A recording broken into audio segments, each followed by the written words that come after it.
akong gustong ikwento tungkol sa dating kasintahan ko. Ginawa ko raw isang tanga at sinaktan ko raw ang puso niya. At alam niyo ba, lahat pinagseselosan niya. Ang kaibigan ko, pati ang pinsan ko, isama mo na rin ang nanay ko. Siya lang naman ang aking iniibig, isasama ko siya sa akin.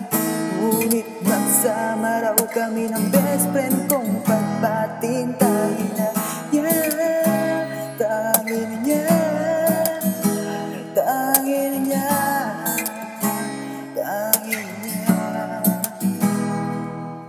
Ngunit ako'y hindi natuto, tuloy pa rin ang katangahan ko. Akong muli niya pang tinanggap nung ako'y bumalik at iiyak-iyak.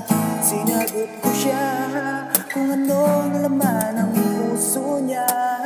Siya at natulala na parang nagwawala, sabay sinabi niya, yun ang sinagot niya sa akin. Di ko raw pa kayang lisanin, mahal na mahal ko pa raw ang best friend kong pagpatintangin niya.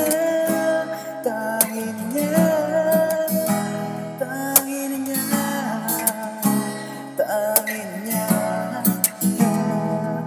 Sana'y masagasaan sila, sana ay masabugan sila, sana ay makagat siya ng asong ulol ng kapitbahay nilang kalbo na nagkatira doon sa kanto.